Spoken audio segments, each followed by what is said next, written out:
Hi guys, we're on chapter 4 of the Lemonade Crime. It's getting good. Chapter 4 is called hearsay.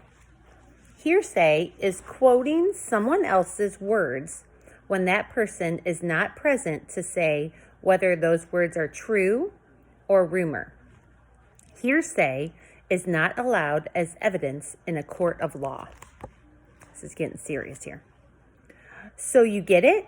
Asked Megan, leaning back in her chair. They're the same, see? The math problem was about symmetry. There were 5 different shapes drawn on the page. And for each one, Evan had to figure out if the shape was symmetrical or not. If it was, he had to draw the line of symmetry. Megan had already done the first one to show him how. But Evan was having a hard time thinking about symmetry when he was sitting right next to Megan Moriarty. That one's easy, said Evan, trying to sound cool. Everybody knows that hearts are symmetric. Not all hearts, said Megan. Look at this one. Well, that's just freaky, said Evan. The next 3 shapes weren't too hard, and Evan was able to draw the line of symmetry for each one. Here's the pictures. See it? And there's the funky heart, not symmetrical.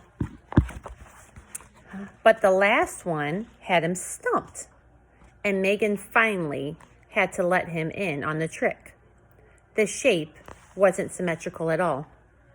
It looks like it should work, said Megan, but it never does, no matter where you draw the line. Jessie showed me that. She's a math genius, huh? Evan didn't say anything. Having a sister who was smart enough to skip a whole grade was like having a best friend who was a basketball star. It made you look bad by comparison. Hey, Evan, said Megan, dropping her voice and leaning in closer. They both looked over at Miss Overton, who was talking on the class phone. Evan could smell the coconut shampoo Megan had used on her hair. It made him think of ice cream at the Big Dipper. How do you think Scott Spencer got the money for that 2020?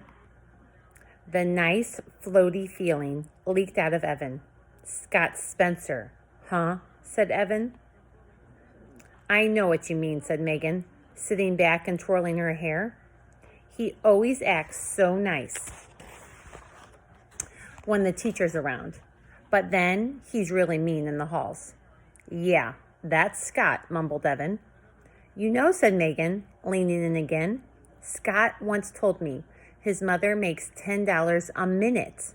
Do you believe that? Evan thought of the Spencer's house and the vacations they took every year, skiing in the Caribbean and even Europe. And he didn't doubt it for a second. Sure, he said, you should see where he lives. I heard he has a new TV that's as big as the whiteboard. Megan pointed to the large whiteboard at the front of the room. Probably, said Evan. You wouldn't think a kid like that would steal things. Megan's eyes opened wide. Does he really steal? Alyssa told me he does. She said he took her charm bracelet out of her locker and then pretended he'd found it on the playground, just to impress her. But I don't know if that's true.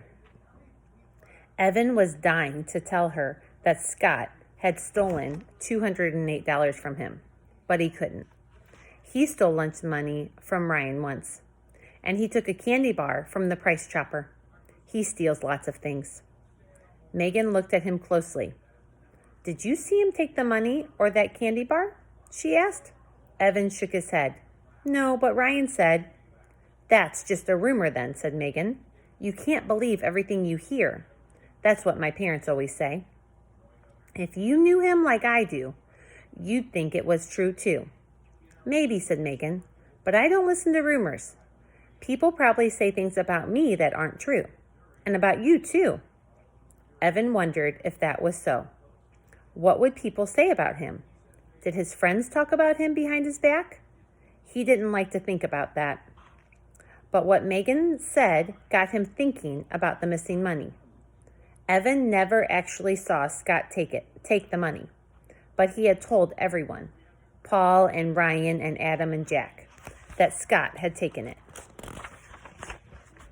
And they'd all believed him because it was true.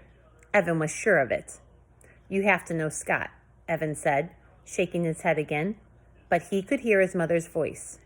Rumors are like pigeons. They fly everywhere and make a mess wherever they go. That's it for chapter 4. Okay, see you later. Bye.